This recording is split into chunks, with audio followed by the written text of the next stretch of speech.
ಅಂಕೋಲ ತಾಲೂಕಿನ ಹರವಾಡ ಗ್ರಾಮದ ತರಂಗಮೇಢದಲ್ಲಿ ಸಮುದ್ರ ತನ್ನ ರೌದ್ರ ರೂಪ ತಾಳಿದೆ.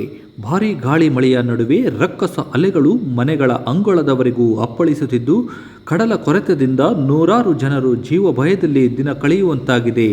ಸ್ಥಳಕ್ಕೆ ನಮ್ಮ ಪ್ರತಿನಿಧಿ ಭೇಟಿ ನೀಡಿದಾಗ ತಂದಿರುವ ವರದಿ ಇಲ್ಲಿದೆ ನೋಡಿ.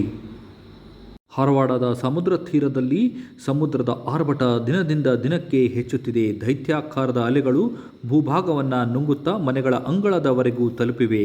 ಸಮುದ್ರದ ರಕ್ಕಸ ಅಲೆಗಳ ಹೊಡೆತಕ್ಕೆ ಹಲವು ತೆಂಗಿನ ಮರಗಳು ಸಮುದ್ರ ಪಾಲಾಗಿದ್ದು, ಕಡಲ ಕೊರೆತ ಮತ್ತಷ್ಟು ತೀವ್ರಗೊಂಡಿದೆ.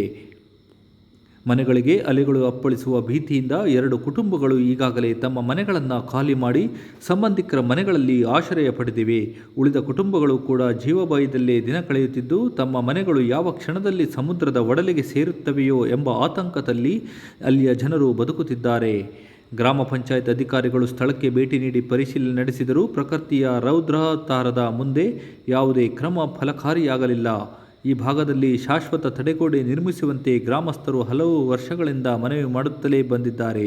ಆದರೆ ನಿರ್ಲಕ್ಷ್ಯದ ಪರಿಣಾಮ ಇಂದು ಮೀನುಗಾರರ ಸಮುದಾಯದ ಬದುಕೆ ಸಂಕಷ್ಟಕ್ಕೆ ಸಿಲುಕಿದೆ ಎಂದು ಸ್ಥಳೀಯರು ಆರೋಪಿಸಿದ್ದಾರೆ.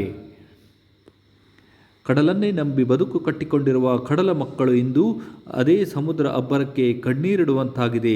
ಸರ್ಕಾರ ಕೂಡಲೇ ತುರ್ತು ಸುರಕ್ಷತಾ ಕ್ರಮ ಕೈಗೊಂಡು ಶಾಶ್ವತ ತಡೆಗೋಡೆ ನಿರ್ಮಿಸಬೇಕು, ಅಪಾಯದಲ್ಲಿರುವ ಕುಟುಂಬಗಳನ್ನು ಸುರಕ್ಷಿತ ಸ್ಥಳಕ್ಕೆ ಸ್ಥಳಾಂತರಿಸಬೇಕು ಎಂಬುದು ಗ್ರಾಮಸ್ಥರ ಆಗ್ರಹವಾಗಿದೆ. ಹಾರವಾಡದ ತರಂಗಮೇಢದಲ್ಲಿ ಸಮುದ್ರದ ಅಬ್ಬರ ಕ್ಷಣಕ್ಕೂ ಹೆಚ್ಚಾಗುತ್ತಿದ್ದು, ಕಡಲ ಕೊರೆತದಿಂದ ಜನವಸತಿ ಪ್ರದೇಶವೇ ಅಪಾಯದ ಅಂಚಿನಲ್ಲಿದ್ದು, ಸ್ಥಳೀಯರು ಜೀವ ಭಯದಲ್ಲಿ ದಿನ ಕಳೆಯುತ್ತಿದ್ದಾರೆ. ಸರ್ಕಾರ ತಕ್ಷಣ ಮಧ್ಯಪ್ರವೇಶಿಸಿ ಶಾಶ್ವತ ಪರಿಹಾರ ಕಲ್ಪಿಸಬೇಕೆಂದು ಗ್ರಾಮಸ್ಥರು ಒತ್ತಾಯಿಸುತ್ತಿದ್ದಾರೆ.